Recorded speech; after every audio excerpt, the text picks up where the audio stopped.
बिस्मिल्लाहिर्रहमानिर्रहीम। अस्सलामुअलैकुम नाजरीन, मैं हूं नासिर रेंचन और आप देख रहे हैं यूनिटी न्यूज़।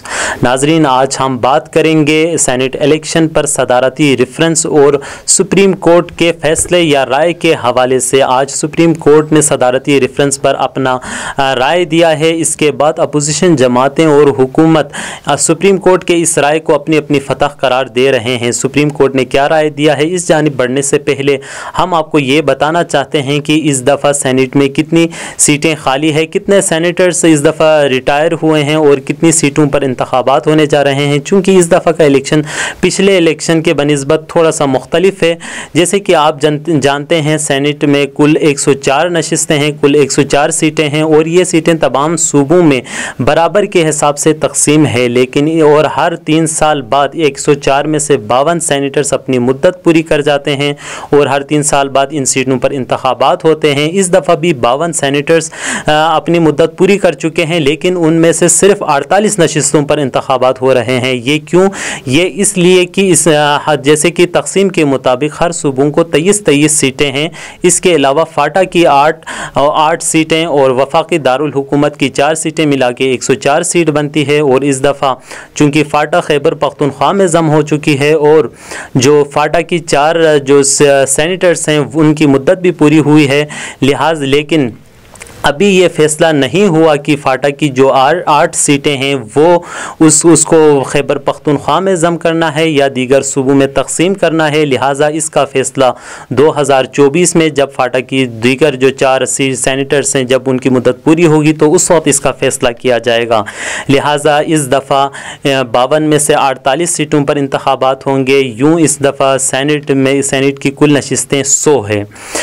तो इस हवाले से हम आपको ये बताएं कि अब इसकी जो इलेक्शन है ये 2 दिन बाद है और जो इसके इंतखाबात की राय शुमारी के हवाले से कि हुकूमत चाहती थी कि ओपन बैलेट के ज़रिए इंतखाबात हों और अपोजिशन चाहती थी कि इसकी राय शुमारी खुफिया रखा जाए। लिहाजा इस पर सदारती रेफरेंस सुप्रीम कोर्ट को भेजा गया था और सुप्रीम कोर्ट ने आज इस पर अपना बयान दिया है। सदर मुमलिकत ने आइन के आर्टिकल 186 के तहत सुप्रीम कोर्ट से आर्टिकल 226 के हवाले से राय मांगी थी और इस सिलसिले में सदारती आर्डिनेंस जारी हुआ था। आइन के आर्टिकल 226 ये है कि तमाम इंतखाबात खुफिया राय के ज़रिए होंगे। इस पर सदर मुमलिकत ने राय मांगी थी, जिस पर आज सुप्रीम कोर्ट के चीफ जस्टिस गुलजार अहमद की सरबराही में सुप्रीम कोर्ट के 5 रुकनी बेंच ने 4-1 की अक्सरियत से ये फैसला सुनाया कि सेनेट इलेक्शन खुफिया राय शुमारी से ही होंगे, यानी आर्टिकल 226 के तहत होंगे।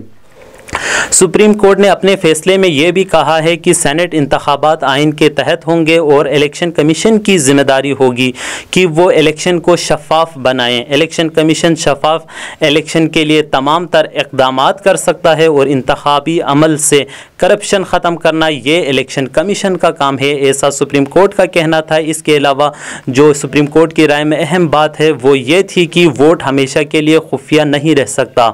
सुप्रीम कोर्ट ने आज जो आर्टिकल 226 के मुताबिक इलेक्शन कराने का कहा गया है, इस बात को लेकर अपोजिशन अपनी फतह मना रहे हैं और जो सुप्रीम कोर्ट की ये बात है कि वोट हमेशा के लिए खुफिया नहीं रह सकते, इसको लेकर जो हुकूमत है, हुकूमत ये इसको अपनी फतह करार दे सकते हैं। आप इस हवाले से क्या वोट हो सकते हैं कि इलेक्शन कैसे हो सकता है और इलेक्शन की शफाफियत, अब इन तमाम तर जिम्मेदारी अब ये गेन पाकिस्तान इलेक्शन कमीशन के हाथ में है। अब ये इलेक्शन कमीशन की जिम्मेदारी है और सुप्रीम कोर्ट ने भी इलेक्शन कमीशन को ये कह दिया है कि वो तमाम तर इक़दामात जो इलेक्शन को शफाफ बना सके, जो चीज़ें इलेक्शन कमीशन के पास है, चाहे टेक्नोलॉजी या दीगर चीज़ें जिसके ज़रिए वो इलेक्शन को शफाफ बना सकती है, वो तमाम तर बरोकार लाया जाए।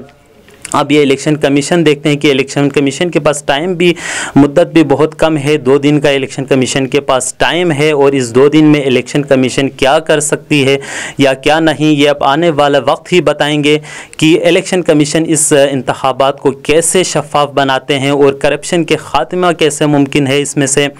इसके अलावा जो सुप्रीम कोर्ट का कहना था कि वोट हमेशा के लिए खुफिया नहीं रह सकते, इस हवाले से ये भी कहा जा रहा है कि ख़ुद इलेक्शन के दिन वोट की की जो रायशुमारी है वो खुफिया तरीके से होगी, लेकिन उसके बाद अगर कोई पार्टी दरख्वास्त दे या वो पार्टी पता लगाना चाहें कि उनके अरकान ने किसको वोट दिए हैं तो वो पता करा सकते हैं। और उसका तरीक़ाकार क्या होगा, कि इलेक्शन के इंतखाबात कैसे होंगे, ये किस तरह मालूम होगा, ये अब इलेक्शन कमीशन के ज़िम्मे हैं। और अब ये इलेक्शन कमीशन ही बता सकते हैं कि वो इस इंतखाबात को किस तरह करवाएंगे। अगले प्रोग्राम तक के लिए नासिर रिंचन को इजाज़त दीजिए। खुदा हाफ़िज़।